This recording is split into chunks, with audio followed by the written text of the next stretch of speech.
नया कविता के बारे में जानकारी प्राप्त करेंगे। इसके बारे में 2-3 प्रश्न पूछता हूँ, प्रश्नों के जवाब देना चाहिए। आप सब विद्यार्थी दास श्रेष्ठ कवियों का नाम सुन सकते हैं। ನೀವು ಇಲ್ಲಿವರೆಗೆ ಕೆಲವೊಂದು ದಾಸ ಶ್ರೇಷ್ಠ ಕವಿಗಳ ಹೆಸರನ್ನು ಕೇಳಿದ್ದೀರಿ, ठीक है? ಕೇಳಿದ್ದೀರಿ। उसके दास श्रेष्ठ कवियों का नाम बताइए, एक दास श्रेष्ठ कवियों का। फिर एक बार पुरंदरदास सिडन और कनकदास सिडन और तुलसीदास, गुड। और कबीरदास, वेरी गुड। कनकदास, तुलसीदास, पुरंदरदास, कबीरदास और एक रहीमदास, वेरी गुड, रहीमदास। देखिए ये सब दास श्रेष्ठ कवि है। ಇವರೆಲ್ಲರೂ ಕೂಡ ದಾಸ ಶ್ರೇಷ್ಠ ಕವಿಗಳು। ಇವರು ತನ್ನದೇ ಆಗಿರ್ತಕ್ಕಂಥ ವಿಚಾರ ಮತ್ತೊಬ್ಬರ ಹತ್ರ ನೋಡಿ ಬರೆಯಲ್ಲ, ತನ್ನ ವಿಚಾರಗಳನ್ನ ಸ್ವತಃ ಬರೀತಾರೆ। ನೋಡ್ರಿ ಅವರಿಗೆ ಎಷ್ಟು ನಾಲೆಡ್ಜ್ ಇರಬಹುದು ದಾಸ ಶ್ರೇಷ್ಠ ಕವಿಗಳಿಗೆ, ತನ್ನದೇ ಆಗಿರ್ತಕ್ಕಂಥ ವಿಚಾರವನ್ನ ವ್ಯಕ್ತಪಡಿಸ್ತಾರೆ। देखिए ऐसा दास श्रेष्ठ कवियों में रहीम दास एक अच्छा श्रेष्ठ कवि है। देखिए आज हम इस कविता के बारे में जानकारी प्राप्त करेंगे। ಈ ದಿವಸ ನಾವು ರಹೀಂ ಕೆ ದೋಹೆ ಎಂಬ ಪದ್ಯದ ಬಗ್ಗೆ ತಿಳಿದುಕೊಳ್ಳೋಣ। देखिए एक बार किताब आशय छात्र इस दोहे के द्वारा सज्जनों तथा महान लोगों का स्वभाव समझ सकते हैं। ಪ್ರತಿಯೊಬ್ಬ ವಿದ್ಯಾರ್ಥಿಗಳು ಈ ಪದ್ಯದ ಮುಖಾಂತರ ತಿಳಿದುಕೊಳ್ಳತಕ್ಕಂಥ ವಿಚಾರ ಏನಪ್ಪ ಅಂತಂದ್ರೆ ಸಜ್ಜನೋ ತಥಾ ಮಹಾನ್ ಸಜ್ಜನರು, ಸಜ್ಜನರ ಸಂಘ ಹೆಜ್ಜೆಯಂತೆ ಸಜ್ಜನರ ಸಹವಾಸ ಮಾಡಬೇಕಂತ ಯಾವಾಗ ನಾವು ಮಾಡಿದ್ವಿ, ಒಳ್ಳೆಯವರ ಉತ್ತಮಸ್ತ್ರ ಸಹವಾಸ ಮಾಡಬೇಕಂತ ಎಲ್ಲಾದ್ರೂ ಸಹವಾಸ ಮಾಡ್ರಿ, ಒಳ್ಳೆಯವರ ಸಹವಾಸವನ್ನ ಸಜ್ಜನ್ ಮಹಾನ್ ಲೋಕಂತ ಸ್ವಭಾವ ಸತ್ಯ ಮಹಾನ್ ಸಜ್ಜನರ ಸಂಘ ಇದ್ದಂಗೆ ಯಾವ್ದೋ ಈ श्रेष्ठ कविಗಳ प्रकार। इस प्रकार छोटे तथा साधारण वस्तुओं के महत्व का जानकारी प्राप्त कर सकते हैं। ಇನ್ನೊಂದು ಏನು ಹೇಳಿದಾರಪ್ಪ ಅಂದ್ರೆ ಚಿಕ್ಕದರಿಂದ ಆದಮೇಲೆ ದೊಡ್ಡದರಿಂದ ಏನು ಲಾಭ, ನಾನು ಅವರಿಂದ ಆದ್ಮೇಲೆ ಕೆಲಸ ಇವರಿಂದ ಮತ್ತೇನ್ ಕೆಲಸ ಇದೆ ಅನ್ನೋದನ್ನ ಮರಿಬಾರದು। ಸೂಜಿಯಿಂದ ಆಗುವ ಕೆಲಸಕ್ಕೆ ಗಡ್ಗದಿಂದ ಏನು ಪ್ರಯೋಜನ ಅಂತ ನೋಡಿ, ನಮ್ಗೆ ಯಾವ್ದೋ ಒಂದು ಈಗ ನಾವು ಉದಾಹರಣೆ ನೀವು ಪ್ರಾಥಮಿಕ ಶಾಲೆಯಿಂದ ಪಾಸ್ ಆಗಿ ಹೈಸ್ಕೂಲಿಗೆ ಬಂದವ್ರ ಆಮೇಲೆ ಕತೆ ಇನ್ನೇ ಬಿಟ್ಬಿಡ ಅವ್ರ ಇನ್ನೇನ್ ಮಾಡಕ್ಕೆ ಅನ್ಬಾರ್ದು। ಈಗ ಹೈಸ್ಕೂಲಿಂದ ಪಾಸ್ ಆಗಿ ಡಿಗ್ರಿ ಕಾಲೇಜಿಗೆ ಹೋದಾಗ ಹೈಸ್ಕೂಲ್ ಮಸ್ತ್ ಬಿಟ್ಟಾಕ ಅವ್ರದ್ದೇನ್ ಕಾಲೇಜ್ ಲೆಕ್ಚರರ್ ನಮಗೆ ಬೇಕು ಹಂಗಲ್ಲ। ಸೂಜಿಯಿಂದ ಆದ ಕೆಲಸಕ್ಕೆ ಗಡ್ಗದಿಂದ ಏನು ಪ್ರಯೋಜನ, ಮೊದಲಿಗೆ ಪ್ರಾಥಮಿಕ ಶಾಲೆ ನಿಮಗೆ ಮಧ್ಯಮ ವರ್ಗದಲ್ಲಿ ಜ್ಞಾನ ಹೊಂದಿರುವ ಹೈಸ್ಕೂಲ್ ಟೀಚರ್ಸ್, ಕಾಲೇಜಲ್ಲಿ ಬಂದಾಗ ನಿಮ್ಮ ಒಂದು ಯೌವನಾವಸ್ಥೆಯಲ್ಲಿ ಅಂದ್ರೆ ನೀವು ಒಂದು ಲೆವೆಲ್ ಬಂದಾಗ ಅತಿ ಹೆಚ್ಚಿನ ಜ್ಞಾನ ತುಂಬತಕ್ಕಂಥವ್ರು ಅವರು, ಅಂದ್ರೆ ನಾವು ಮೊದಲು ಬುನಾದಿ ಆಗ್ತವ್ರನ್ನ ಮರಿಬಾರ್ದು, ಹೌದಾ? ಹತ್ತು ದೇವರನ್ನು ಪೂಜಿಸುವುದಕ್ಕಿಂತ ಎತ್ತ ತಾಯಿಯನ್ನು ಪೂಜಿಸುವಂತ ಅವರು ಎಲ್ಲರಿಗೂ ಹೋಗ್ತಾರೆ ದೇವಸ್ಥಾನ। ನೆವರ್, ಯಾರು ತಾಯಿ ತಂದೆನ ಪೂಜಿಸ್ತಾರೋ ಅವನೇ ನಿಜವಾದ ಶ್ರೇಷ್ಠ ವ್ಯಕ್ತಿ। ಇನ್ನೊಂದು ಮಾತು ಹೇಳಿ ನನಗೆ ಯಾರು ದಾಸ ಶ್ರೇಷ್ಠ ಕವಿಗಳಲ್ಲಿ ಒಬ್ಬರು ಏನ್ ಹೇಳಿದ್ದಾರೆ, ದೇಶಕ್ಕೆ ಹೊರೆಯಾಗದಂತೆ, ಭೂಮಿಗೆ ಭಾರವಾಗದಂತೆ, ದೇಶಕ್ಕೆ ಹೊರೆಯಾಗದಂತೆ, ತಾಯಿ ತಂದೆಗೆ ಸಮಸ್ಯೆ ಆಗದಂತೆ, ತಾಯಿ ತಂದೆಗೆ ಸಮಸ್ಯೆ ಆಗದಂತೆ ನಿಜವಾಗ್ಲೂ ಯೋಚಿಸಿ ಬದುಕಿದವನೇ ನಿಜವಾದ ಒಳ್ಳೆಯ ವ್ಯಕ್ತಿ ಅಂತ ಹೇಳಿದ। ನೋಡ್ರಿ ಎಷ್ಟು ಅರ್ಥ ಇದೆ, ಭೂಮಿಗೆ ಭಾರ, ದೇಶಕ್ಕೆ ಹೊರೆ, ತಾಯಿ ತಂದೆಗೆ ಸಮಸ್ಯೆ ಆಗದಂತೆ ಯೋಚಿಸಿ ಬದುಕಿದವನೇ ನಿಜವಾದ ಶ್ರೇಷ್ಠ ವ್ಯಕ್ತಿ ಅಂತ ನೀವು ಆ ಥರ ನಾವು ಫಾಲೋ ಅಪ್ ಮಾಡಬೇಕು। ಇಂಥವ ಮಾತುಗಳನ್ನ ಈ ದಾಸ ಶ್ರೇಷ್ಠ ಕವಿಗಳು ಹೇಳ್ತಾರೆ, ಇದರಲ್ಲಿ ತುಂಬಾ ಚೆನ್ನಾಗಿದೆ।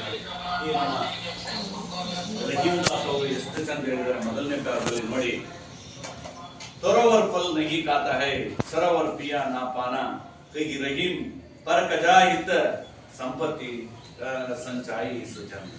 ಯಾವುದೇ ಒಂದು ಸರೋವರ ತನ್ನಲ್ಲಿರ್ತಕ್ಕಂಥ ನೀರನ್ನ ತಾನೇ ಕುಡಿಯುವುದಿಲ್ಲ, ಯಾವುದೇ ಒಂದು ಫಲಭರಿತವಾದ ಮರ ತನ್ನಲ್ಲಿರ್ತಕ್ಕಂಥ ಫಲವನ್ನು ತಾನೇ ಹೌದಾ, ಮತ್ತೊಬ್ಬರಿಗೋಸ್ಕರ ನೋಡಿ ಸರೋವರದ ನೀರನ್ನ ಎಷ್ಟು ಜನ ಬೇಕಾದ್ರೂ ಕುಡಿ, ಬರ್ತಕ್ಕಂಥ ದನ, ಕರುಗಳು, ಪ್ರಾಣಿಗಳು, ಪಕ್ಷಿಗಳು, ವ್ಯಕ್ತಿಗಳು ಎಲ್ಲರೂ ಕೂಡ ಬಳಸ್ತೀವಿ. ಅದಷ್ಟು ಕಲೆ ಕುಡಿಯಿಂದ ಇಲ್ಲ. ಸರೋವರದ ನೀರನ್ನ ತನ್ನಷ್ಟಕ್ಕೆ ತಾನೇ ಕುಡಿಯುವುದಿಲ್ಲ. ಒಂದು ಫಲಭರಿತವಾದ ಮರ ತನ್ನ ಬಿಟ್ಟಂತ ಹಣ್ಣುಗಳನ್ನು ತಾನೇ ತಿನ್ನುವುದಿಲ್ಲ.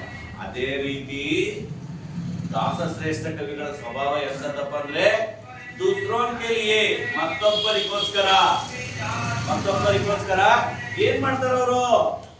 ದೂಸರೋನ್ ಕೆ ಲಿಯೆ, ಕಲ್ಯಾಣ ಕೆ ಲಿಯೆ, ಮತ್ತೊಬ್ಬರ ಕಲ್ಯಾಣ, ಮತ್ತೊಬ್ಬರ ಏಳಿಗೆ, ಮತ್ತೊಬ್ಬರ ಒಂದು ಉನ್ನತಿಗೋಸ್ಕರ ಅವರು ಶ್ರಮಿಸ್ತಾರೆ. ತನ್ನಷ್ಟಕ್ಕೆ ತಾನೇ ಅಲ್ಲ, ಮತ್ತೊಬ್ಬರ ಒಂದು ಏಳಿಗೆ, ಮತ್ತೊಬ್ಬರ ಉದ್ಧಾರ ಆಗ್ಲಿ, ಮತ್ತೊಬ್ಬರಿಗೆ ಒಳ್ಳೇದಾಗ್ಲಿ ಅಂತ ಮಾಡ್ತಾರ. ಅಂದ್ರೆ ಅವ್ರ ಸ್ವಭಾವ ಎಂತದಪ್ಪ? अच्छे आम के पेड़ की तरह होते हैं. संत का स्वभाव कैसा होता है? अच्छे आम के पेड़ की तरह, ಫಲಭರಿತವಾದ ಮಾವಿನ ಮರದಂತೆ ಅಂತೆ ಅವ್ರ ಸ್ವಭಾವ. ನೋಡ್ರಿ, ನಾವೇನ್ ಕೊಡ್ತು ಸರೋವರ? ಪ್ರಕೃತಿ ನಮ್ಗೆ ಏನ್ ಕೊಟ್ಟಿದೆ? ನಾವು ಪ್ರಕೃತಿಗೆ ಏನ್ ಕೊಟ್ಟಿವಿ? ಪ್ರಕೃತಿ ನಮಗೆ ಇಷ್ಟೆಲ್ಲ ಕೊಟ್ಟಿದೆ. ನಾವಾದ್ರೂ ಪ್ರಕೃತಿಗೆ ಏನ್ ಕೊಟ್ಟಿವಿ? ಸರೋವರ ನಮಗೆ ನೀರು ಕೊಟ್ಟಿದೆ, ಅಕ್ಕಿ ಪಕ್ಷಿ ಅವು ಕುಡಿಯಕ್ಕೆಲ್ಲ. ಮರ ಏನ್ ಕೊಟ್ಟಿದೆ? ನಮಗೆ ನೆರಳು ಕೊಟ್ಟಿದೆ, ತಿನ್ನಕ್ಕೆ ಹಣ್ಣು ಎಲ್ಲ ಕೊಟ್ಟಿದೆ. ಸೂರ್ಯಚಂದ್ರ ಏನ್ ಕೊಟ್ಟಿದೆ? ನಮಗೆಲ್ಲ ಬೆಳಕು, ಗಾಳಿ ಇದು ಕೊಟ್ಟಿದೆ. ಹೌದಾ? ಇಷ್ಟೆಲ್ಲ ಪ್ರಕೃತಿ ಇದೆ. ಹೌದಾ? ಇಷ್ಟೆಲ್ಲ ಕೊಟ್ಟಿರೋದು ಯಾರು? ಭಗವಂತ. ನಾವೇನ್ ಕೊಟ್ಟಿವಿ ಪ್ರಕೃತಿ? ಆ ಪ್ರಕೃತಿಯನ್ನು ನಾವು ಸರಿಯಾದ ರೀತಿ ಕಾಪಾಡಿಕೆವು. ಹೌದಾ? ಎಂತ ಮಾತಾಡಿದ್ರೆ ಒಂದೇ ಪದ್ಯ ನೋಡಿ, ಪೇಜ್ ನಂಬರ್ 100 ಇದರಲ್ಲಿ ಆ ಕಡೆ ತೆಗಿರಿ ಒಂದು ಪೇಜ. ಅದ್ರಲ್ಲಿ ಒಂದೇನಂತ ನೋಡಿ, ರಹೀಂ ಕಾತೆ ಹೈ ಜೈಸೆ ಪೇಡ ಅಪ್ನೆ ಫಲ್ ಖುದ್ ನಹೀ ಕಾತೆ. ರಹೀಂ ಕಾತ ಹೇಳ್ತಾ ಇದ್ದಾರೆ, ತನ್ನ ಫಲವನ್ನು ತಾನೇ ತಿನ್ನುವುದಿಲ್ಲ.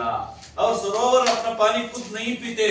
ಸರೋವರ ತನ್ನಲ್ಲಿರ್ತಕ್ಕಂಥ ನೀರನ್ನ ತಾನೇ ಕುಡಿಯುವುದಿಲ್ಲ. ಜೈಸೆ ವೈಸೆ ಅಂದ್ರೆ ಅದೇ ರೀತಿಯಾಗಿ. ಯಾವ ರೀತಿ ತನ್ನ ಮರ ತನ್ನ ಫಲವನ್ನು ತಾನೇ ತಿನ್ನಲ್ಲೋ, ಯಾವ ರೀತಿ ಸರೋವರ ತನ್ನ ನೀರನ್ನು ತಾನೇ ಕುಡಿಯಲ್ಲೋ, ಅದೇ ತರ ಸಜ್ಜನರು ಅಂದ್ರೆ ಯಾರು? ಸಜ್ಜನ್. ರಹೀಂದಾಸ್ ಅವರು ಸಜ್ಜನರು ಅಂದ್ರೆ ಅವರೇ ದೂಸರೋನ್ಗೆ ಕಲ್ಯಾಣಕ್ಕೆ, ಮತ್ತೊಬ್ಬರ ಕಲ್ಯಾಣಕ್ಕೋಸ್ಕರ, ಮತ್ತೊಬ್ಬರ ಏಳಿಗೆಗೋಸ್ಕರ, ಮತ್ತೊಬ್ಬರ ಉನ್ನತಿಗೋಸ್ಕರ ಸಂಗ್ರಹ ಕತೆ ಅಂದ್ರೆ ಇಂಥ ವಿಚಾರಗಳನ್ನು ಸಂಗ್ರಹಣೆ ಮಾಡಿಕೊಂಡು ಇಟ್ಕೊಂಡಿರ್ತಾರ. ಅವರಿಗೆ ಒಳ್ಳೇದಾಗ್ಲಿ. ಅರ್ಥ ಆಯ್ತು? ಒಂದೇಕಾರ ಯಾಕೆ ಇನ್ನೊಂದ್ಸಲ ಹೇಳ್ತೀನಿ ಅಂದ್ರೆ, ನಿಮ್ಗೆ ಪರೀಕ್ಷೆಗೆ ಪದ್ಯ ಕೇಳ್ತಾನೆ, ಇದ್ರ ಬಗ್ಗೆ ಕ್ವಶನ್ಸ್ ಇರ್ತವೆ, ನೆನಪಿರ್ಲಿ, ನಾನೇ ಕ್ವಶನ್ ತೆಗಿಯೋಣ. ಗೊತ್ತಾಯ್ತಾ? ನೆಕ್ಸ್ಟ್ 2ನೇ ಕಾಲದಲ್ಲಿ ಹೇಳ್ತಾ ಇದ್ದಾರೆ, ಜೋ ರಹಿಂ ಉತ್ತಮ ಪ್ರಕೃತಿ का करी सकता कुसन, चंदन विष व्यापता नहीं लिपटे रहता भुजन. ಚಂದ ಇರ್ತದೆ. ಜೋ ರಹಿಂ ಉತ್ತಮ ಪ್ರಕೃತಿ ಕರಿ ಸಕತ ಕುಸನ್, ಚಂದನ್ ವಿಶ್ವ व्याप्त नहीं लिपटे रहता भुजन. ಜಗನ್ನಾಥರು 2ನೇ ಕಾಲದಲ್ಲಿ ಹೇಳ್ತಾ ಇದ್ದಾರೆ, ವ್ಯಕ್ತಿ ಅಚ್ಚ ಸ್ವಭಾವ ಹೋಗ್ತಾರೆ. ಒಬ್ಬ ವ್ಯಕ್ತಿ ಒಳ್ಳೆ ಸ್ವಭಾವದವನು ಇರ್ತಾನಂತೆ. ಒಬ್ಬ ವ್ಯಕ್ತಿ ಒಳ್ಳೆ ಸ್ವಭಾವದವನು, ಅವನ ಗುಣ ಸ್ವಭಾವ ಎಲ್ಲ ಒಳ್ಳೇದೇ. ಬುದ್ಧಿ ಸಂಗತಿ ಬೀಳುತ್ತಾರೆ. ಆದ್ರೆ ಅವನಲ್ಲಿ ಕೆಲವೊಂದು ಕೆಟ್ಟ ಸಂಗತಿಗಳು ಇರ್ತವೆ. ಯಾವ ಒಂದೋ ಎರಡೋ ಹ್ಯಾಬಿಟ್ಸ್ ಇರ್ತವೆ. ಅವನ ಹ್ಯಾಬಿಟ್ಸ್ ಅನ್ನ ಅವನು ಬಿಡದೇ ಇಲ್ಲ. ಒಳ್ಳೆ ವ್ಯಕ್ತಿ, ಆದ್ರೆ ಅವನಲ್ಲಿ ಒಂದ್ 2-3 ದುಶ್ಚಟ ಇದೆ. ವ್ಯಕ್ತಿ ಒಳ್ಳೆಯವನು, ಆದ್ರೆ ದುಶ್ಚಟ ಬಲಿಯಾಗಿಲ್ಲ, ಅವನು ಮಾತ್ರ ಬಿಡ್ತಾ ಇಲ್ಲ. ಅಂದ್ರೆ ನಾವು ಅವನ ಜೊತೆ ಸೇರಿದ ತಕ್ಷಣನೇ ಬಲಿ ಆಗ್ತೀವಿ ಅಂತ ಅಲ್ಲ, ಅವನ ಜೊತೆಗೆ ಸೇರ್ಬಿಡ್ತೀವಿ. ಒಳ್ಳೆ ವ್ಯಕ್ತಿ, ಆದ್ರೆ ಅವನಲ್ಲಿ ಒಂದು ಹ್ಯಾಬಿಟ್ ಇದಾವೆ, ಒಂದೇ ಎರಡು. ಅಂತವನ ಜೊತೆ ನಾವೇನಾದ್ರೂ ಸೇರಿ ಸವಾಸ ಮಾಡಿದ್ವಿ ಅಂದ ತಕ್ಷಣನೇ ನಾವು ಕೆಟ್ಟೋಗ್ತೀವಿ ಅಂತಕ್ಕಂಥದ್ದು ತಪ್ಪು. ಯಾಕೆ ಅಂದ್ರೆ, ಒಂದು ಗಂಧದ ಮರಕ್ಕೆ ವಿಷ ಸರ್ಪ ಸುತ್ತಿ ಕಚ್ಚಿ ನೋಡಿ. ಒಂದು ಕಾಡಿನಲ್ಲಿ ಗಂಧದ ಮರ ಇದೆ, ಅದಕ್ಕೆ ಕಾಳಿಂಗ ಸರ್ಪ ಅದಕ್ಕೆ ಸುತ್ತಾಕೊಂಡು ಮರಕ್ಕೆ ಕಚ್ಚುತ್ತೆ. ಕಚ್ಚಿ ನೋಡಿ, ಅದರ ವಿಷ ಅದಕ್ಕೆ ಏರಲು ಸಾಧ್ಯವೇ? ಆ ಸರ್ಪ ಗಂಧದ ಮರಕ್ಕೆ ಕಚ್ಚಿದ ತಕ್ಷಣ ಅದರ ಪರಿಮಳ, ಸುವಾಸನೆ ಕಡಿಮೆ ಆಗುತ್ತಾ? ಗಂಧದ ಮರದ್ದು ಸಾಧ್ಯನಾ? ಅವನಲ್ಲಿ ಕೆಟ್ಟ ಗುಣಗಳು ಯಾರಿರ್ಬೋದು, ಆದ್ರೆ ಒಳ್ಳೆ ವ್ಯಕ್ತಿ. ನಾನು ಅವನ ಜೊತೆ ಸವಾಸ ಮಾಡಿದ್ದೀನಿ, ಇರ್ಬಹುದು. ಅವನ ಜೊತೆ ಇದ್ದ ತಕ್ಷಣ ನಾನು ಕೆಟ್ಟವನಾಗ್ತೀನ? ಇಲ್ಲ, ಆಗಲ್ಲ. ಅವನಲ್ಲಿ ಇರ್ತಕ್ಕಂಥ ಒಳ್ಳೆ ಗುಣ ಮಾತ್ರ ನಾನು ಆವರಿಸ್ಕೊಳ್ತೀನಿ. ಅವನು ದುಶ್ಚಟ ಇದ್ರು ನನಗೆ ಅದು ಬೇಕಾಗಿಲ್ಲ. ಹೌದಾ? ಅದೇ ರೀತಿ ನೀವು ಕೆಟ್ಟವರ ಜೊತೆಗೆ ಹೋದ್ರಿ ಅಂತ ನೀವು ಕೆಟ್ಟವರಾಗಕ್ಕೆ ಸಾಧ್ಯವಿಲ್ಲ. ನೋಡೋರಿಗೆ ಅನ್ಸ್ಬಹುದು,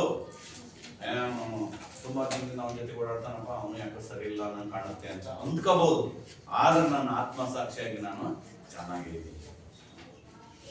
ನಾನು ಗಂಧದ ಮರ, ನನಗೆ ವಿಷ ಸರ್ಪ ಚುಚ್ಚಿ ಕಚ್ಚಿದರೆ ನನ್ನ ಸುಗಂಧ, ನನ್ನ ಪರಿಮಳ ಸುವಾಸನೆ ಯಾವತ್ತು ಕಡಿಮೆ ಆಗಲ್ಲ. ಅದು ಇದ್ದೇ ಇರುತ್ತೆ. ಗಂಧದ ಮರನೇ. ಹೌದಾ? ನೀವು ಆತ್ಮಸಾಕ್ಷಿಯಾಗಿ ನೀವು ಚೆನ್ನಾಗಿದ್ದೀರ ಅಂದ್ರೆ ನಾನು ಚೆನ್ನಾಗಿದ್ದೀನಿ, ಅದು ನಿಮಗೆ ಬಿಟ್ಟಿರ್ತದೆ. ಕೆಟ್ಟವ್ರ ಜೊತೆ ಸೇರ್ಕೊಂಡೆ ಅಂದ ತಕ್ಷಣ ನಾವು ಯಾರು ಕೆಟ್ಟವರಾಗಕ್ಕೆ ಸಾಧ್ಯವಿಲ್ಲ. ಡಿಪೆಂಡ್ ಅಪಾನ್ ನಿಮ್ ನಿರ್ಧಾರ. ನಿಮ್ಗೆ ದೇವರು ವರನೂ ಕೊಡಲ್ಲ, ಶಾಪನೂ ಕೊಡಲ್ಲ, ಬರೀ ಅವಕಾಶ ಮಾತ್ರ ಕೊಡ್ತಾನೆ. ಅವಕಾಶ ಮಾತ್ರ ಕೊಡ್ತಾನೆ. ನಾನೇ ಬರೋದಿಲ್ಲಪ್ಪ, ಏನೂ ಇಲ್ಲ, ನಮ್ಮ ಭ್ರಮೆ ಅದು, ನನ್ನ ನಸೀಬ್ ಸರಿ ಭ್ರಮೆ ಅದು. ದೇವರು ಯಾರಿಗೂ ಕೆಟ್ಟದ್ದು ಮಾಡಲ್ಲ, ಒಳ್ಳೇದು ಮಾಡಲ್ಲ, ಅವಕಾಶ ಮಾತ್ರ ಕೊಡ್ತಾನೆ. ಅದನ್ನು ಗಿಟ್ಟಿಸ್ಕೊಳ್ಳೋದು ನಮ್ಮ ಮೇಲೆ ನಿರ್ಧಾರವಾಗಿದೆ. ಮನ್ಸು ಮಾಡಿದ್ರೆ ನಾವು ಡಿಸ್ಟಿಂಕ್ಷನ್ ಹೋಗೋದು, ಮನ್ಸು ಮಾಡಿದ್ರೆ ಫೇಲು ಆಗ್ಬೋದು, ಎರಡು ಚಾನ್ಸ್ ಇದೆ. ಇವತ್ತಿಂದ ಚಾಲೆಂಜ್ ಮೇಲೆ ಮನ್ಸು ಮಾಡಿದ್ರೆ ಚಳಿನ ಗಾಳಿನ ನಾನು 5 ಗಂಟೆಗೆ ಓದ್ತೀನಿ ಅನ್ನೋದೇ ಸಾಧ್ಯ. ರಜದ ಕಟ್ಟೆ ಬಂದು ಕುತ್ಕೊಂಡು ಓದಾರಲ್ಲ 5 ಗಂಟೆಗೆ ಅಂತ ಬರೇ ಒಂದು ಟವಲ್ ಇಂದ ಹಾಕೊಂಡು ನಾನು ಬನೀನ್ ಹಾಕ್ಯಂತಿದ್ದೆ ಹೈಸ್ಕೂಲಲ್ಲಿ ಹೋದ್ರು. ಬೇಕಾದ ಚಳಿ ಗಾಳಿ 5 ಗಂಟೆಗೆ ಅದು ಓದ್ಬೇಕು ಅಂದ್ರೆ ಓದ್ಬೇಕು. ಅದು ನಿರ್ಧಾರ. ಯಾರು ಎಬ್ಬರಿಸೋದು ಬೇಡ. ಆಟೋಮೆಟಿಕ್ ಆಗಿ 2 ದಿನ ಇದ್ದಾಗ್ತದೆ, 3ನೇ ದಿನ ಕರೆಕ್ಟ್ ಅಷ್ಟೊತ್ತಿಗೆ ಎಚ್ಚರಾಗುತ್ತೆ. ಏನು ಯಾರು ಎಬ್ಬರಿಸೋದು ಬೇಕಾಗಿಲ್ಲ. ಅದು ಗುರಿ. ಅಂದ್ರೆ 2ನೇ ಕಾಲದಲ್ಲಿ ಏನ್ ರಹಿಮದಾಸ ಇರ್ತಾರೆ, ಯಾವುದೇ ಒಬ್ಬ ವ್ಯಕ್ತಿಯಲ್ಲಿ ಒಳ್ಳೆಯ ಸ್ವಭಾವ ಇರ್ಬೋದು, ಅವನಲ್ಲಿ 1-2 ಹ್ಯಾಬಿಟ್ಸ್ ಕೂಡ ಇರ್ಬೋದು. ಆದರೆ ಇದ್ರೂ ಕೂಡ ನಾವು ಅವರ ಸಂಗಡ ಸೇರಿದ ತಕ್ಷಣನೇ ನಾವು ಕೂಡ ಕೆಟ್ಟವರಾಗೋದಕ್ಕೆ ಸಾಧ್ಯವಿಲ್ಲ. ಏಕೆಂದರೆ ಒಂದು ಗಂಧದ ಮರಕ್ಕೆ ವಿಷ ಸರ್ಪ ಸುಚ್ಚಿ ಕಚ್ಚಿದೊಡೆ ಅದರ ಪರಿಮಳ ಸುವಾಸನೆ ಎಂದಿಗೂ ಕೂಡ ಕಡಿಮೆ ಆಗಲು ಸಾಧ್ಯವಿಲ್ಲ. ಯಾರೋ ಒಬ್ರು ನಮಗೆ ಆಗ್ದವ್ರು ಏನೋ ನಮಗೆ ಬೈದ್ರು ಅಂದ ತಕ್ಷಣ ಇರ್ತಾರೆ, ಊರು ಅಂದ್ಮೇಲೆ ಹೊಲಿಗೆಯರು ಬಹಳಷ್ಟು ಜನ ಇರ್ತಾರೆ. ಹೌದಾ? ಬೈತಾರೆ ನಮ್ಮನ್ನು. ಒಬ್ರಲ್ಲ ಒಬ್ರು, ಎಲ್ಲರೂ ಕೊಂಡಾಡಕ್ ಸಾಧ್ಯವಿಲ್ಲ. ಒಬ್ರು ಬೈತಾರೆ, ಏನು ಸರಿ ಇಲ್ಲಪ್ಪ, ಸ್ವಲ್ಪ ಹೆಲ್ಪಿಂಗ್ ನೇಚರ್ ಇಲ್ಲ, ಸೆಲ್ಫಿಸ್ಟ್ ಅವನು, ಏನು ಒಬ್ಬರಿಗೆ ಉಪಕಾರ ಮಾಡೋದು ದರಿದ್ರ ಅಂತಾರೆ ಅಂದ್ಕೊಂಡು. ಹೌದಾ? ಯಾವನ ಒಬ್ಬ ಬೈದ ಅಂದ ತಕ್ಷಣ ನನ್ನ ಬೆಲೆ ಕಡಿಮೆ ಆಗುತ್ತಾ? ನನ್ನ ಬೆಲೆ ಇದ್ದೇ ನನ್ನ ಗಂಧದ ಮರ. ಹೌದಾ?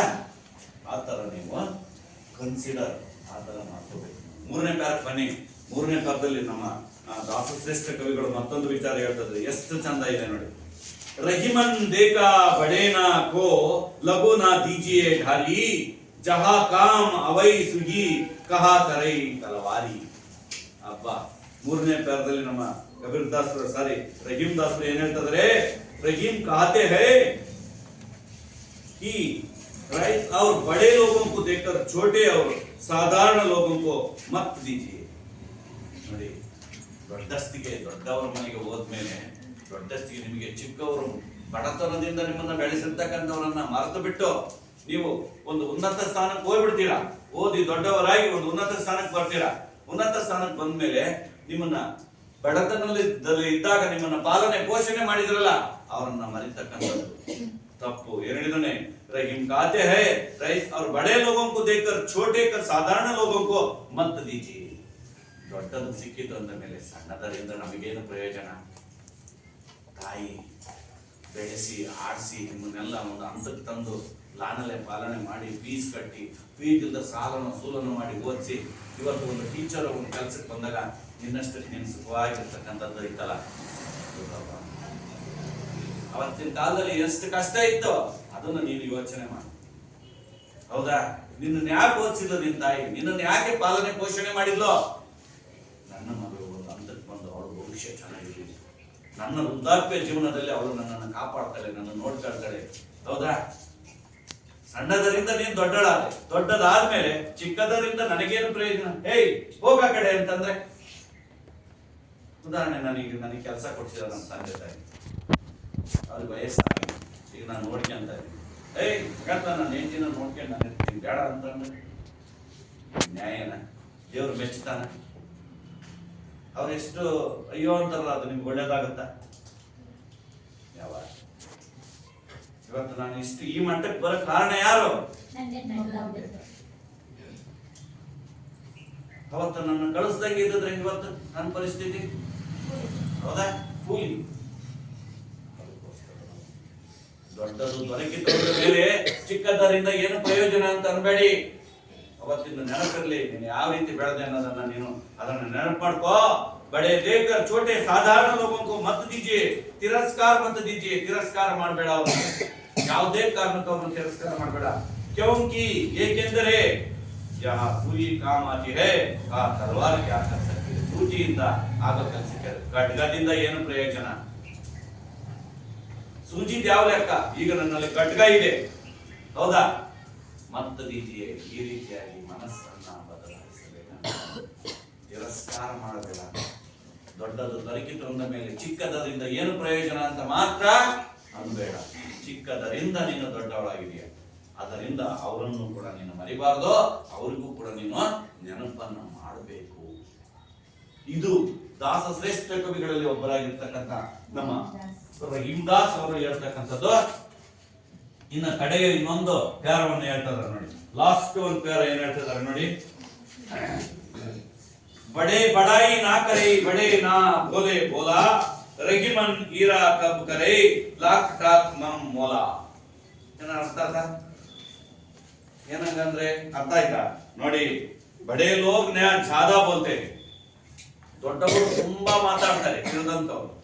ಬಡೇ ಲೋಗ್ ಜ್ಯಾದಾ ಬೋಲ್ತೆ, ತುಂಬಾನೇ ಮಾತಾಡ್ತಾರೆ ದೊಡ್ಡವರು. ಶ್ರೀಮಂತರ ಮನೆಗೆ ಹೋಗಿದ್ರ ತುಂಬಾನೇ ಮಾತು.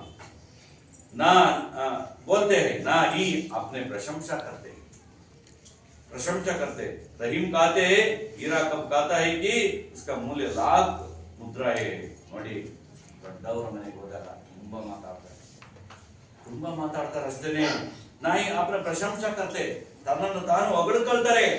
ನಾನು ಹಾಗೆ, ನಾನು ಹೀಗೆ, ನಾನು ಅದನ್ನ ಮಾಡ್ತಿದೆ, ಇದನ್ನ ಮಾಡ್ತಿದೆ, ನಾನು ನೋಡಿ ನಂದು ಅಂತಸ್ತು ಆಸ್ತಿ ಎಷ್ಟಿದೆ ಹೇಗೆ ಅಂತ. ಹೊಗಳಿಕೆಯಲ್ಲಿ ಏನು ಪ್ರಯೋಜನ ಇಲ್ಲ. ತನ್ನನ್ನು ತಾನು ಹೊಗಳ್ಕೊಳ್ತಕ್ಕಂಥದ್ದು ತಪ್ಪು, ಟೀಕೆ ಮಾಡ್ತಕ್ಕಂಥದ್ದು ತಪ್ಪು. ನೋಡಿ, ರಹೀಮ್ ಖಾತೆ, ರಹೀಮ್ ದಾಸ್ ಏನ್ ಹೇಳ್ತಾರೆ, ಹೀರಾ ಕಬ್ ಖಾತೆ. ಬಂಗಾರ ಏನಾದ್ರು ಹೇಳ್ಕೊಡುತ್ತಾ ನಂದಿಷ್ಟು ಬೆಲೆ ಇದೆ? ಹೀರಾ ಅಂದ್ರೇನು? ವಜ್ರ, ಬಂಗಾರ, ಅದಕ್ಕೆ ಇದ್ದು ಬೆಲೆ ಇದ್ದೇ. ಒಂದು ತೊಲಕ್ಕೆ 70,000, 72,000 ಒಂದು ತೊಲೆ. ಯಾವಾಗಲೂ ಮೌನವಾಗಿರ್ಬೇಕು. ಮೌನವಾಗಿದ್ರೆ ಅದಕ್ಕೆ ಬೆಲೆ ಜಾಸ್ತಿ ಅಂತ. ನನ್ನನ್ನು ನಾನು ಹೊಗಳಿಕೆಡೋದು, ಟೀಕೆ ಮಾಡೋದು, ಹಿಂಗೆ ಮಾಡಿದ್ರೆ ಅಲ್ಪ ವಿದ್ಯೆ ಮಹಾಗರ್ವಿ ಅಂತ. ಸ್ವಲ್ಪ ಇರುತ್ತೆ, ನಾನು ಆಗೋದೀನಿ, ಈಗೋದೀನಿ, ಅಷ್ಟು ಕದೀನಿ, ಇಷ್ಟು ಕದೀನಿ ಅಂತ ಹೊಗಳಿಕೆ ಅಂತಾರೆ ಕೆಲವರು. ಒಳ್ಳೆ ಏನೇನಿರಲ್ಲ ಅವನಂತ. ಆದ್ರೆ ಹೀರಾ ಕಬ್ಬು ಆತ ಇದೆ. ಎಂದಾದ್ರೂ ವಜ್ರ ಬಂಗಾರ ಯಾವತ್ತಾದ್ರೂ ಹೊಗಳ್ಕೊಂಡಿದ್ಯಾ? ನಾನು ಇಷ್ಟು ಕದೀನಿ, ನನ್ನ ಬೆಲೆ ಇಷ್ಟು. ನೋಡಿ, 72,000ಕ್ಕೆ ಇಷ್ಟು ಒಂದು ರಿಂಗ್, ಒಂದು ಉಂಗುರ ಬರುತ್ತೆ. ಅದೇ 72,000ಕ್ಕೆ ಎಷ್ಟು ಕಬ್ಬಣ ಹಾಕ್ಬೋದು ಹೇಳಿ? 72,000 ಕೊಡ್ಬೇಕಂದ್ರೆ ಕಬ್ಬಣ ಎಷ್ಟಿರುತ್ತೆ, ಹೌದಾ? ಹಾಗೆ ಬಂಗಾರ ಮೌನವಾಗಿರುತ್ತೆ. ತನ್ನ ಬೆಲೆ ಏನು, ವ್ಯಕ್ತಿತ್ವ ಏನು ಅನ್ನೋದನ್ನ ತೋರಿಸ್ಕೊಳ್ಳೋದಿಲ್ಲ. ಉಸ್ಕಾ ಮೂಲ್ಯ ಲಾಖ್ ಮುದ್ರಾ ಹೈ. ಉಸ್ಕಾ ಮೂಲ್ಯ ಅಂದ್ರೆ ಅದರ ಬೆಲೆ ಲಕ್ಷ ಪಟ್ಟು. ಲಾಖ್ ಅಂದ್ರೇನ? ಲಕ್ಷ ಪಟ್ಟು ಎತ್ತರವಾಗಿರುತ್ತದೆ ಅದರ ಬೆಲೆ. ಆದ್ರಿಂದ ನಾವು ಹಾಗೆ ಹೀಗೆ ಅಂತ ಏನು ಹೇಳ್ಕೋಬಾರ್ದು, ಮೌನವಾಗಿರ್ಬೇಕು. ಗುಮ್ಮನಂಗಿರ್ತಾರೆ, ಒಳಗೆ ಬುದ್ಧಿ ಅವರು. ಹಾಗೆ ತುಂಬಾ ಇನ್ನೋಸೆಂಟ್ ಇರ್ತಾರೆ, ಡಿಸ್ಟಿಂಕ್ಷನ್ ಬಂದ್ಬಿಡ್ತಾರೆ ಕೆಲವರು. ನಾನು ನೋಡಿದ್ರೆ ತುಂಬಾ ಜನ ಅಬ್ಸರ್ವ್ ಮಾಡಿದ್ದೀನಿ, 10th ಸ್ಟ್ಯಾಂಡರ್ಡ್ ಅಲ್ಲಿ ಗುಮ್ಮಿ ಇದ್ದಂಗೆ ಇರ್ತಾರೆ, ಒಳಗೆ ಓದ್ತಾರೆ, ತೋರಿಸ್ಕೊಳ್ಳೋಣ. ಸುಮ್ಮನೆ ಕೆಲವು ಕವಾ ಕವಾ ಕವಾ ಕವಾ ಅಂತಾರೆ, 2nd ಕ್ಲಾಸ್ ಬರಲ್ಲ, ದಾಸ್ಕೊಂಡು ಬಿಡ್ತಾರೆ. ನೋಡಿರ್ಬೇಕು, ಎಷ್ಟೋ ಜನ ಗಮನಿಸ್ತೀನಿ ನಾನು. ಆಮೇಲೆ ಹಾರತ್ರನೂ ಹೇಳ್ಕೊಳ್ಳಲ್ಲ ಅವ್ರು. ಬೆಳಗಿನ ಜಾವ ಎದ್ದು ಓದ್ಕೊಳ್ಳೋದಾಗಲಿ, ಏನ್ ಬರೆಯೋದಾಗಲಿ ಗೊತ್ತಿರುತ್ತೆ, ಇನ್ನೊಬ್ರಿಗೂ ಹೇಳಲ್ಲ ಅವರು. ಹಿಂಗೆ ಬರಿ ಅಂತಾನು ಹೇಳಲ್ಲ. ತನ್ನ ಗುಟ್ಟನ್ನ ಬಿಟ್ಕೊಡಲ್ಲ, ತನ್ನ ಗುಟ್ಟನ್ನ ಒಳಗೆ ಪ್ಲಾನ್ ಹಾಕೊಂಡು ಹಂಗೆ ಯೋಚನೆ ಮಾಡಿ ಹಂಗೆ ಬರೆದು ಹಂಗೆ ಮುಂದಕ್ಕೆ ಪಾಸ್ ಆಗುತ್ತೆ. ಇದು ಜಾಣ್ತನ. ನಾನು ಹಂಗೆ ಓದ್ತೀನಿ ಕಣೆ, ನಾನು ಹ್ಯಾಂಡ್ ರೈಟಿಂಗ್ ಹಿಂಗದ, ನಾನು ಆಗೋಗ್ತೀನಿ, ಈಗ ನೋಡ್ತೀಯ ಚಾಲೆಂಜ್ ಮಾಡ್ತೀನಿ, ನಾನು ಹಂಗೆ ಬರ್ತೀನಿ. ಹಂಗೆ ಬರೋರು ಯಾವತ್ತೂ ಹೇಳ್ಕೊಳಲ್ಲ. ನೋಡೋಣ, ಭಗವಂತ ಇದ್ದಾನೆ, ಓದ್ತಾ ಇದ್ದೀವಿ, ಪ್ರಯತ್ನ ಮಾಡೋಣ. ಪ್ರತಿಫಲ ಭಗವಂತ, ಪ್ರಯತ್ನ ನಮ್ದು, प्रतिफल होता है। इस तरह आप सोचे तो आगे बढ़ सकते हैं, ನಾವು ಮುಂದೆ ಸಾಗಲು ಸಾಧ್ಯ. ಈ ತರ ಒಂದು ಪ್ಲಾನ್ ಹಾಕಿರೋದು. ಯಾಕಂದ್ರೆ ಇವಾಗ ಮುಂದೆ ಬರೆಸ್ತಾನೆ, ಇನ್ನೊಂದು 2 ತಿಂಗಳು, 1 ತಿಂಗಳು, ಫೆಬ್ರವರಿ ಕಳೆದು ಅಂದ್ರೆ ಮಾರ್ಚ್ ಪಾಸ್ ಮಾಡ್ದಂಗೆ ಫ್ರೈಡೆ 10 11 ಅಲ್ಲೇ ಬಂದೇ ಬಿಡ್ತು ನಂಬರ್ ಆಗ್ತದೆ. ದಿನ ಒಂದು ಸಬ್ಜೆಕ್ಟ್ 10th ಬರಬೇಕು, ಒಂದು 10 ಗಂಟೆ 10 ಗಂಟೆ 1:30, 8th ಮಾತ್ರ 12ವರೆಗೆ ಬಿಡ್ತೀವಿ. ಆದರೆ 10th ಸ್ಟ್ಯಾಂಡರ್ಡ್ ಎಲ್ಲ ವಿಚಾರ ಕ್ಲೀನಾಗಿ ಬರೀಬೇಕು. 80 ಮಾರ್ಕ್ಸ್, ನಿಮ್ಮ 20 ಮಾರ್ಕ್ಸ್ ನಮ್ಮ ಕೈಲಿದೆ. ಅಂಡರ್ಸ್ಟ್ಯಾಂಡ್? ಯಾಕೆ 20 ಮಾರ್ಕ್ಸ್ ನಮ್ಮ ಕೈಲಿದೆ? ಟೀಚರ್ಸ್ ಅಲ್ಲಿ ನಿಮ್ಮ ಹಾವಭಾವ, ನಿಮ್ಮ ರೀತಿ ನೀತಿ, ನಿಮ್ಮ ಉಡುಗೊರೆ, ನಿಮ್ಮ ವ್ಯಕ್ತಿತ್ವ, ನೀವು ಯಾವ ರೀತಿ ಬಿಹೇವ್ನೆಸ್, ನಿಮ್ಮ ಕಲ್ಚರ್, ಅದನ್ನೆಲ್ಲ ನೋಡಿ ನಾವು ಮಾರ್ಕ್ಸ್ ಪಡೆಯೋದಕ್ಕೆ ನಮ್ಗೆ ಇಟ್ಕೊಂಡಿದ್ವಿ. ಗೊತ್ತಾಯ್ತಾ? ಅದನ್ನು ನೀವು ಸರಿಯಾದ ರೀತಿ ಅದನ್ನು ಸದ್ಬಳಕೆ ಮಾಡಿಕೊಂಡು ನೀವು ಉಪಯೋಗಿಸ್ಕೊಂಡಿದ್ದೆ ಆದರೆ ವೆಲ್ ಅಂಡ್ ಗುಡ್, ನಿಮಗೆ ಒಳ್ಳೇದಾಗುತ್ತೆ. ಇಲ್ಲ ನೀವು ದುಡುಕಿದ್ರಿ ಅಥವಾ ನಿಮ್ಗೆ ಏನಾದ್ರು ನೀವು ಇದು ಮಾಡಿದ್ರಿ ಅಂದ್ರೆ ನಿಮ್ಮಷ್ಟಕ್ಕೆ ನೀವೇ ಹಾಳಾಗೋಗ್ತೀರಿ. ಅರ್ಥ ಆಯ್ತಲ್ಲ? ಹೇಳಿ ಒಂದ್ಸಲ ಪದ್ಯ ಹೇಳಪ್ಪ, ನೀನೇ ಇದನ್ನ ಹೇಳ. ನಿನಗೆ ಯಾರು ಈ ಕಡೆ ಭಾವಾರ್ಥ ಇದೆ, ಭಾವಾರ್ಥ ಒಂದೊಂದೇ. रहीम कहते हैं जैसे, रहीम कहते हैं कि जैसे पेट अपने फल खुद नहीं खाते और सरोवर अपना पानी खुद नहीं पीते, वैसे ही सज्जन दूसरों के कल्याण के लिए संपत्ति का संग्रह करते हैं. श्रीराम और हेड़प्पा. रहीम कहते हैं कि जो व्यक्ति अच्छे स्वभाव का होता है, बुरी संगता उसका कुछ नहीं बिगड़ सकता. जैसे चंदन के पेड़ से साफ लिपटे रहने पर भी चंदन में उसका व्याप्त नहीं होता. गुड. और रहीम कहते हैं कि रईस और बड़े लोगों को देखकर छोटे और साधारण लोगों को छोड़ मत दीजिए, तिरस्कार मत कीजिए, क्योंकि जहाँ सूर्य का आती है वहाँ तलवार क्या कर सकती है. गुड. और बड़े लोग ना ज्यादा बोलते हैं ना ही अपनी प्रशंसा करते हैं. रहीम कहते हैं कि हीरा कब कहता है कि उसका मूल्य लाख मुद्रा ही है. सिडन मुद्रा ये सिडन. और देखिए एक शामपट पर एक प्रश्न पूछता हूँ, वो प्रश्न को वाक्य में बोलना चाहिए. आपका कौन बोल सकते हैं? सरोवर. देखिए सरोवर, सरोवर, सरोवर एक वाक्य बनाइए. सरोवरा, सरोवर. हाँ, स्टैंडर्ड. सरोवर पे एक वाक्य बनाओ. हाँ, सरोवर बहुत बड़ा होता है. देखिए सरोवर बहुत बड़ा होता है. सरोवर ತುಂಬಾ ದೊಡ್ಡದಾಗಿದೆ. बड़ा है. सरोवर बहुत बड़ा है. ಸರೋವರ ತುಂಬಾ ದೊಡ್ಡದಾಗಿದೆ. ನೆಕ್ಸ್ಟ್ ಇನ್ಯಾರು ಹೇಳ್ತೀರಾ ನೋಡಿ, ಇನ್ನೊಂದು ಹೇಳ್ರಿ. ನೆಕ್ಸ್ಟ್ ಎರಡನೇದು चंदन पेड़. चंदन पेड़, चंदन पेड़ इसका मतलब क्या है? गंधದ ಮರ. गंधದ ಮರ ಯಾರು ಹೇಳ್ತಾರೆ? गंधದ ಮರ. जंगल में चंदन का पेड़ मैं देख सकते हैं. ಕಾಡಿನಲ್ಲಿ ಗಂಧದ ಮರಗಳನ್ನು ನಾವು ನೋಡಬಹುದು. ಹೌದಾ? ಇರ್ತೋ ತಾನೆ? जंगल में चंदन का पेड़ रहते हैं. जंगल का मतलब क्या है? काड़ू। जंगल में चंदन का पेड़ रहते हैं। ಕಾಡಿನಲ್ಲಿ ಗಂಧದ ಮರಗಳನ್ನ ನಾವು ನೋಡಬಹುದು. ನೆಕ್ಸ್ಟ್ थर्ड वन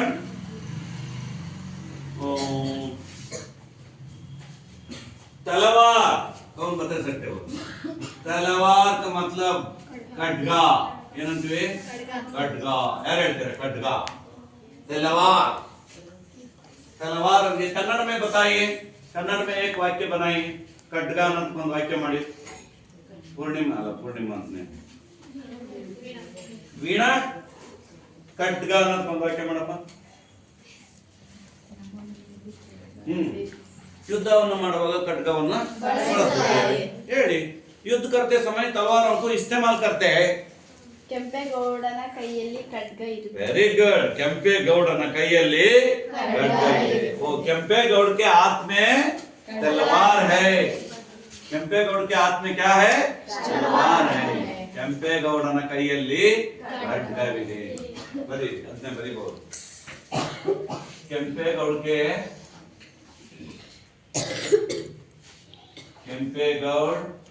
के हाथ में ಕೆಂಪೇಗೌಡ के हाथ में क्या है? तलवार है. ಕೆಂಪೇಗೌಡನ ಕೈಯಲ್ಲಿ ಏನಿದೆ? ಖಡ್ಗವಿದೆ. देखिए लास्ट क्वेश्चन. एक क्वेश्चन क्या होता है? बड़े लोग ज्यादा बोलते हैं और उसके मूल्य इसका मतलब क्या है? मूल्य इसका मतलब बेले. ಯಾರು ಹೇಳ್ತಾರೆ? ಬಂಗಾರಕ್ಕೆ ಹೆಚ್ಚು ಹದಿನಾಲ್ಕರಲ್ಲಿ ಇದನ್ನ ಮಾಡಿ ನೋಡೋಣ. ಅನುವಾದ ಮಾಡ್ತಾಳೆ ನಮ್ಮ ಇವಳು. ಬಂಗಾರಕ್ಕೆ ಹೆಚ್ಚು ಬೆಲೆ ಇದೆ. ट्रांसलेशन कीजिए हिंदी में. हीरा में बहुत मूल्य रहते हैं. हाँ, हीरा को बहुत मूल्य रहते हैं. ಬಂಗಾರಕ್ಕೆ ಹೆಚ್ಚು ಬೆಲೆ ಇದೆ. सोना को ज्यादा मूल्य है. सोना ಅಂದ್ರೇನು? ಬಂಗಾರ. ಹೀರಾ ಅಂದ್ರೇನು? ವಜ್ರ ಆಗುತ್ತೆ. ಗೊತ್ತಾಯ್ತಾ? ಅದಕ್ಕೆ सोना को ज्यादा मूल्य है. कड़ी सोना को ज्यादा मूल्य है. ಮಕ್ಕಳು ಇವು 4 ಬರ್ಕಳಿ. ನೀವು ನಾನು ಹೆಂಗ್ ಬರ್ತಾಗೆ 1 2 3 4 ನೀವು ಬರ್ಕಳಿ. ನಿಮ್ಮ ನೋಟ್ಸ್ ನಲ್ಲಿ ಒಂದ್ಸಲ ಯಾವ್ದಾದ್ರು ವಾಕ್ಯ ರೂಪದಲ್ಲಿ ಕೇಳ್ತಾನೆ. ಹಿಂಗ್ ಕೇಳಿದಾಗ ನೀವು ಬರಿಬೇಕಾಗುತ್ತೆ. ಬರಾಯ್ತಾ? ನೋಡಿ ಈಗ ಒಂದು ಪ್ರಶ್ನೆ. ಯಾವ ರೀತಿ ಪ್ರಶ್ನೆಗೆ ಉತ್ತರ ಹೇಳ್ತೀರಾ? ಒಂದನೇದ್ರಲ್ಲಿ ಸುಜನ್ ಲೋಕ ಸಂಪತ್ತಿ ಕ್ಯೂ ಸಂಗ್ರಹ करते हैं. ಸಜ್ಜನರು ಯಾವ ರೀತಿಯಾದ ವಿಚಾರಗಳನ್ನು ಸಂಗ್ರಹಣೆ ಮಾಡ್ತಾರೆ? ಮೊದಲನೇ ಪ್ಯಾರದಲ್ಲಿ ನೀವೇನ್ ತಿಳ್ಕೊಂಡ್ರಿ? ಸರೋವರ ತನ್ನ ನೀರನ್ನು ತಾನೇ सज्जन दूसरों के कल्याण के लिए संपत्ति का संग्रह सज्जन दूसरों के कल्याण और संपत्ति के लिए संग्रह करते हैं. नेक्स्ट ಎರಡನೇದು ಚಂದನ್ के पेड़ से कौन लिपट रहता है? ಗಂಧದ ಮರಕ್ಕೆ ಸುತ್ತಿಕೊಂಡಿರ್ತಕ್ಕಂಥವ್ರು ಯಾರು? ಭುಜಂಗ ಸರ್ಪ, ಕಾಳಿಂಗ ಸರ್ಪ. ಭುಜಂಗ ಅಂದ್ರೆ ಸರ್ಪ. ಗಂಧದ ಮರಕ್ಕೆ ಸುತ್ತಿಕೊಂಡಿರ್ತಕ್ಕಂಥವ್ರು ಯಾರು? ಗಂಧದ ಮರಕ್ಕೆ ವಿಷ ಸರ್ಪ ಸುಚ್ಚಿ ಕಚ್ಚಿದೊಡೆ ಅದರ ಪರಿಮಳ ಸುವಾಸನೆ ಎಂದಿಗೂ ಕೂಡ ಕಡಿಮೆ ಆಗುವುದಿಲ್ಲ. ಹಾಗಾದ್ರೆ ಗಂಧದ ಮರಕ್ಕೆ ಸುತ್ತಿರ್ತಕ್ಕಂಥವ್ರು ಯಾರು? ಕಾಳಿಂಗ ಸರ್ಪ. ಮೂರನೇದು ರಹೀಮ್ किसका तिरस्कार ना करने के कहते हैं. ಯಾರನ್ನ ತಿರಸ್ಕಾರ ಮಾಡಬಾರದು ಅಂತ ಹೇಳಿದ್ದಾರೆ ರಹೀಮ್ ದಾಸ್ ಅವರು. ಬಡೆ ಬೂಢೋಂಕು ನಾ ಮತ್ ಲೀಜಿಯೆ. ದೊಡ್ಡವರನ್ನ ನಾವು ದೊಡ್ಡದು ಸಿಕ್ಕಿತಂದ ಮೇಲೆ ಚಿಕ್ಕದರಿಂದ ಏನು ಪ್ರಯೋಜನ ಅಂತಕ್ಕಂಥದ್ದನ್ನ ತಿರಸ್ಕಾರ ನಾವು ಮಾಡಬಾರದು. ಅವರನ್ನ ನಾವು ಗೌರವಿಸಬೇಕು ಅಂತ ಹೇಳಿದಾನೆ. ಕೌನ್ ಅಪ್ನೆ ಪ್ರಶಂಸೆ नहीं कर सकते. ಯಾರು ತನ್ನಷ್ಟಕ್ಕೆ ತಾನೇ ಪ್ರಶಂಸೆ ಮಾಡ್ಕೊಳ್ಳೋದಿಲ್ಲ? बड़े लोगों को ಯಾರು ಪ್ರಶಂಸೆ ಮಾಡ್ಕೊಳ್ಳಲ್ಲ? ಏನ್ ಹೇಳ್ತಾನೆ? ಕೌನ್ ಅಪ್ನಿ ಪ್ರಶಂಸೆ नहीं कर सकते. ಹೀರಾ ಅಂದ್ರೆ ಹೀರಾ सोना अपने मूल्य को नहीं कर सकते ನನ್ನ ಬೆಲೆ ಏನು ಅನ್ನೋದನ್ನ ಹೇಳಬಹುದು ಅದರ ಬೆಲೆ ಅದಕ್ಕೆ ಪ್ರಶಂಸೆ ಮಾಡೋಕೊಳ್ಳೋದಿಲ್ಲ ಅದರ ಬೆಲೆ ಅದಕ್ಕೆ ಇದ್ದೇ ಇರುತ್ತದೆ ಓಕೆ ಬಂದ್ ಕರೋ